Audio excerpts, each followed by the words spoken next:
Hello, okay. My name is Roland. I came from Poland and I will tell you a few words about our perspective on TTIP. So let me start with some ideological level, I would say. So first of all, this bilateral investment treaties. I know that John already said a lot about it, and I don't have much to add, but just a few words. So first of all, there is this myth of market liberalization that will bring us a lot of good things, and historically it was used to convince or to force countries from the global south to sign investment treaties with global north, I would say. Yeah. And why it's so important to us? Because the same arguments are now being used to convince weaker, let's say, weaker countries, weaker EU members to sign such agreements or to vote to be for TTIP. So there, we are being told that TTIP will bring us, for example, a lot of investments and so on and so on. As I said, in the case of the global south countries, BEATS was presented as a leverage for investments. And if you look at the statistics, if you see how it really operated, you will see that these bilateral investment treaties actually didn't bring so much investment to those countries. And especially there is a famous case of Brazil, where Brazil decided that all the bilateral investment treaties, which include ISDS mechanism, are against their constitution. So they terminated their bilateral investment treaties, and it didn't change much in the level of investment. So actually, also without these extra guarantees for investors, Brazil is doing well. So it shows that this key argument for us to adopt TTIP or such or other treaties of this type, like CETA, this crucial argument doesn't work. So we really don't need ISDS mechanism to bring investors, because, for example, in Poland or in other Central and Eastern European countries, we have other strong fields that can tease the investors to bring the money to our countries. But it's not the end. And next part of the story is that those investments will become a leverage for development. And it's also not true. Why it's not true? Because usually, and we have this experience in Poland, where we have a lot of investment, actually, but those investors don't leave money in our country. So they are making business in our country, but it doesn't necessarily mean that we'll benefit from this. So, for example, in Poland we have a lot of so-called special investment spheres, special investment areas, where the investors pay no tax, have land for free, and have all the infrastructure for free. And what they deliver are jobs of a very poor quality. So that's the deal. And that's why I'm saying that it's another myth, that this investment level will bring development. And finally, the end of the story is that this development will bring us happiness, I would say. And it's also not true. Because the fact that we have a high GDP doesn't necessarily mean that we are happy people. And how it is about this transatlantic trade and investment partnership, as I said, John already said a lot, but just to sum up and say that the key argument is to free the market and to increase the level of investment. But as I said, just at the moment, it's not an argument for me. It does, as from my perspective, from our perspective of the non-governmental organizations fighting against TTIP, it's not an argument for TTIP. But there are a lot of arguments against TTIP, and one of them is this problems with transparency, that TTIP and CETA are not democratic, that they are being hidden, they are being kept in secret, that citizens don't have access to these documents, and their interest is not being represented in the negotiation process. Then there is privatization, John already said about it, there is market regulation, and there is this famous ISDS mechanism. And finally, there is also a global context, because I represent here Institute of Global Responsibility. There is a logo in the top right corner. And what is very important for us is that this tragic scenario that is, that is the case of many bilateral investment treaties hits most global South countries, which are even which are weaker than we are, let's say, even weaker than in Poland or Czech Republic or other countries in front of those huge lobbyists lobbying from the side of investors. And that's why we should also care what is happening with these countries in the south of the world. Especially that, as I said at the beginning, the arguments and the myths that are being presented them are also being now presented to us. And now just a short look at the statistics. This is a statistic that was also in John's presentation, yeah? And what is very interesting here is that I just wanted to emphasize one thing, that ISDS mechanism is a mechanism where the investor can sue a country. And what it means that the country can never win. The biggest win for the country is that it doesn't lose. But it also works another way around, that the investor never lose. An investor can either win or not win, but never lose. Yeah? And that's an important thing. Just to understand how the logic behind, what is the logic behind this mechanism. Now, there is the number of non-ISDS cases, and you can see that it grows year by year. And it can also suggest that some of the multinational companies just noticed that it's a nice method to raise profits, yeah? to sue countries. Now, this is the one of there is also this diagram which shows which states were the most frequent respondent states, and it was already in John's presentation. You see Czech Republic at the 3rd position, but you can also see a lot of the countries which, yeah, like for example Egypt or Ecuador, which are really small countries, and they are the victims of these bilateral investment treaties, which include this ISDS mechanism. But also, if you look at, on the other hand, if you look at the countries which are the home states, the most frequent home states of the companies that are suing other countries, you see that these countries are exclusively from the north. So that shows the real distribution of power, I would say, here. Yeah? Okay, and now this diagram shows it very clearly that among the respondent states, 57% are developing countries. Yeah? So that's why we should take it into account. We should remember about it, that we are not only fighting for our interest, but also for the interest of the countries in the global south, who don't have so many means to fight, to oppose. Okay, and one more diagram which shows a nice group of 15 people who are arbitrators in most of the cases, most of the ISDS cases. So you can see the names of those people.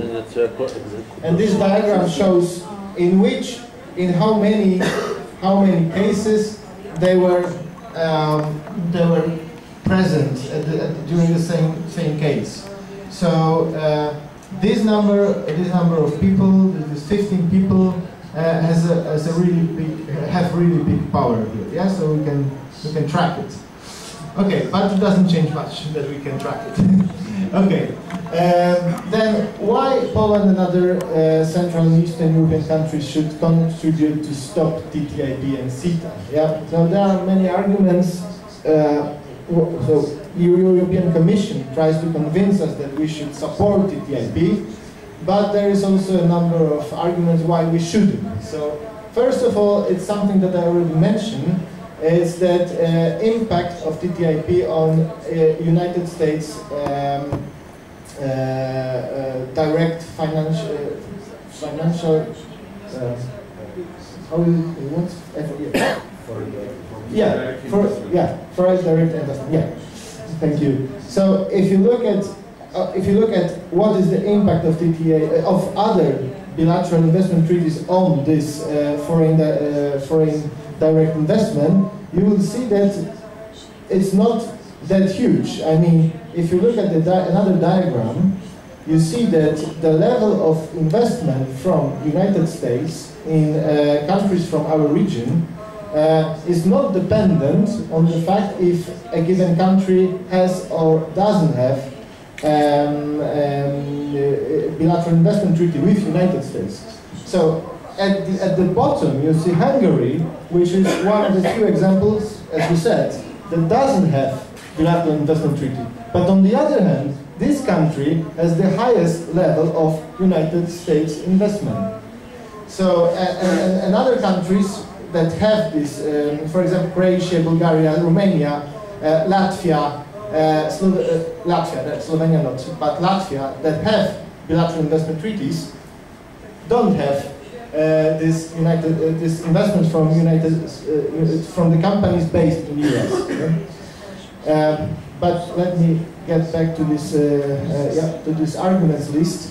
Now, so that was the first argument, that it's not, actually the first argument says it's not an argument for us that it will bring us the investment, because it won't. Now, second thing, terminating the treaty. Nowadays, some of the countries from our region have this bilateral investment treaty with United States, but these treaties can be terminated easily. Maybe not that easy, but easily. In case of TTIP, it will be simply impossible to terminate it. It would be equal to getting out of EU. Yeah? So that's a much more difficult challenge to terminate such a treaty. So then the third point is growing number of claims. So yeah, that's simple. So the number of claims grows, and we should expect that having such a comprehensive agreement as TTIP will make this number rocket, yeah, or rocket grow. I don't know how to say it. Anyway, the fourth argument, the reform doesn't change much. So the reform proposed by Cecilia Malmström changes something. Maybe even one can say that it's, I don't know, that some of the claims of the citizen side were addressed. Maybe one can say that. But it doesn't change much. Especially that apart of TTIP we have CETA, and even if we implement international court system in TTIP, it won't change much. As John said, 80% of the companies will be able to use ISDS mechanisms, which is already included in CETA. Now, the fifth point, intra-EU bids. Sometimes they say that anyway you have this intra-EU bids. So why you are so much against TTIP? Yeah, why? Because both are bad. Intra-EU bids are bad, and TTIP is also bad. So we should terminate intra-EU bids, and we should reject TTIP and CETA. Yeah, that's a simple answer. And it's the same answer with bilateral investment treaties with US. Some say, okay, for example, Poland. Poland has a bilateral investment treaty with United States, which is in some points worse than TTIP. But it's not an argument that we should also sign TTIP. We should reject TTIP and we should terminate this bilateral investment treaty with the United States. Yeah? So that's the case. Okay. Now, this is a diagram that shows who lobbies the most in Brussels. And looking at this diagram, you can easily read in which areas we will lose most. So we will lose most in these areas where there are most lobbyists in Brussels from the companies operating in these spheres. So first one is agribusiness and food.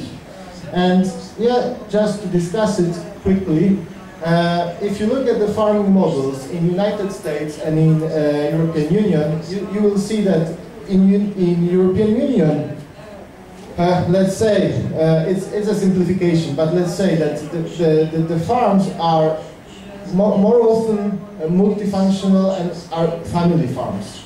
Whereas in United States, the most important value is competitiveness of these farms. Yeah, so that's a huge difference.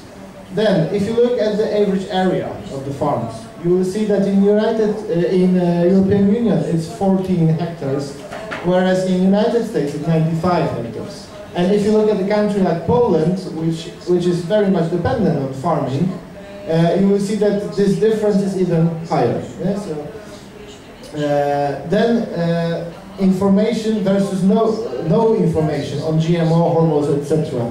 So after TTIP, we as consumers, we won't be informed about the real content of the food we consume. So that's also a big difference, because in the United States you don't need to provide information on the content of the food. Now, the fourth thing, well-being of the animals versus minimal standards. Yeah, John already mentioned it as well. And then ban on hormones and antibiotics versus allowance of these substances. Yeah, so all these things show that our farmers won't be competitive in the new market, in the new reality after TTIP. So that's a huge threat. Then, to mention another sphere, dangerous ingredients, I mean toxic substances or things like that. I don't want to go into details, but especially that many details are not known as far as I know. But the most important thing is the logic behind the legal systems. So, in the European Union, the producer has to. It's a duty of the producer to prove that a given substance is non-toxic, that it can be used with no harm to the people that use it.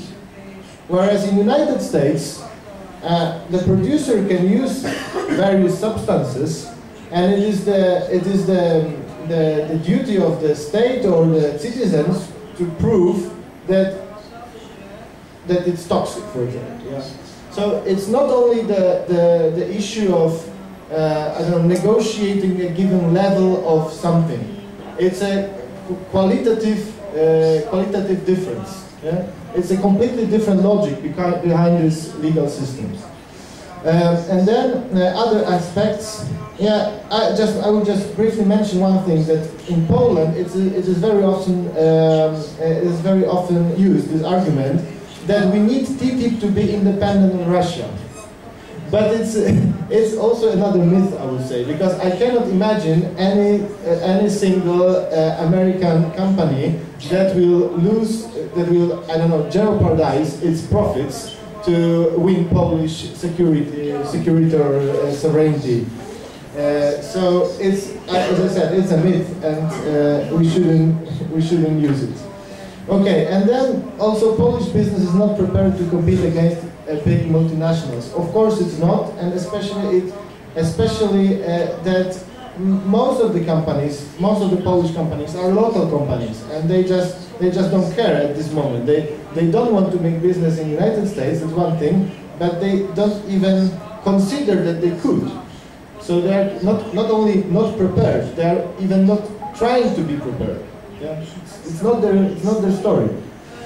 Yeah, and then yeah, we published. Actually, it was published by Transnational Institute, but we were partners of this publication, and I would like to recommend it because it contains a lot of interesting facts and arguments why governments in Central and Eastern European countries should reject investment arbitration in TTIP. It was published before this ICS turn by Cecilia Malmström, but it doesn't change much, as we said. And in this policy brief, actually, you will find also some examples of past cases. I don't want to go into details because we don't have much time, but there were many cases against Poland where Poland lost. One of them it was when Amarilis sued Poland in 1996. There is also in this publication, it's taken from this publication. There is also this short description of the case where Cargill sued Poland in 2004 because Poland implemented a regulation which was an EU regulation, and after 2004 Poland had to do it. But even though Poland had to do it, being a member of EU, it didn't stop Cargill to sue Poland and to actually win the process. Yeah? But here there is a more up-to-date data.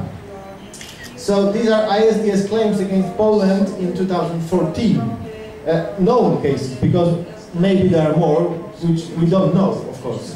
But if you look at the numbers, this is really tragic, I would say. Yeah? So some of these numbers are in US dollars, some are in euros, some are in Polish zlotys, but the total amount of the claims, these are claims, yeah, is 2 billion, more than 2 billion euro, right? So that's a lot, and that's only 1 year. That's only 1 year, yeah? Okay. And now, what we do in Poland to stop TTIP. So, first of all, what Polish people think. Polish people don't care. So that's also my personal experience, because I was trying to convince many people, and it's really, really hard. It's not that people are for TTIP, of course. They just don't care. It's not their story, and even if yes, then they say, but still we don't have any impact on it, so don't waste time. Yeah. But finally we managed, after a really, really long struggle, we managed to meet this the level of 39,250 signatures against TTIP, which was the level for Poland, and finally we finished with 110%. Yeah, but it was really a tough fight, and that's why I'm a bit pessimistic about it. Yeah, but after it finished, after the collection of signature, the official collection of signatures, let's say, this European Citizen Initiative finished, there is more attention of the media, and there are more articles in the national media on TTIP. So maybe it will change something. Then, what Polish NGOs think? We have a coalition of 85 Polish NGOs now fighting against TTIP, but maybe not fighting, but being against TTIP. Because in practice, there are only, I would say, 3 or 4 that are active. So it sounds nice to have 85 NGOs against, but in practice, it's not that much. But I hope it will change, because we have meetings, we organize debates, we organize workshops, and step by step, the awareness of the real threat of the TTIP is growing, especially in this sector in this NGO sector. Then, what Polish ministry thinks? Yesterday I was in the ministry. It's a coincidence, but yesterday I was in the ministry, and I had a meeting with a lady, which is European Commission's contact in Polish Ministry of Economy, and she was a bit angry with me that I have something against TTIP. Yeah, that's first of all. But then she said, okay, so you don't like ISDS, but we have ICS for you, and it meets all the claims that you expressed as a society. And so I started from a very general level, saying about the fact that it's not about details. It's about the very construction of this system. That we don't want any privileges for international big investors. But yeah, the discussion was difficult. But finally, she said that ICS is the best thing we can have. And she is very open to any suggestions, but within this ICS. I mean, that ICS is something that she doesn't want to change, and but if we have any suggestions to change some details in the ICS formula, then she's open to it, and if we will deliver, as an NGO, if we will deliver any suggestion, she will try to convince European Commission that it's important for Poland. So that's her position.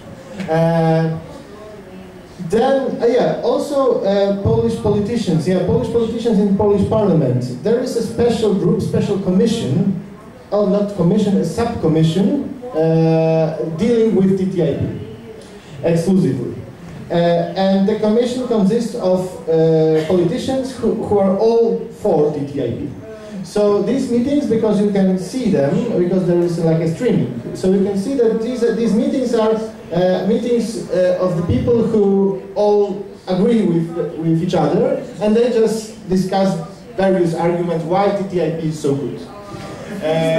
So that's the situation in Polish Parliament, and but generally speaking, most of the members of Polish Parliament just don't know what TTIP is. In this commission, there are several people in the commission, in the subcommission. Yeah? Generally speaking, people also not only the people, not only the citizens, but also the politicians just don't care. They don't know what TTIP is.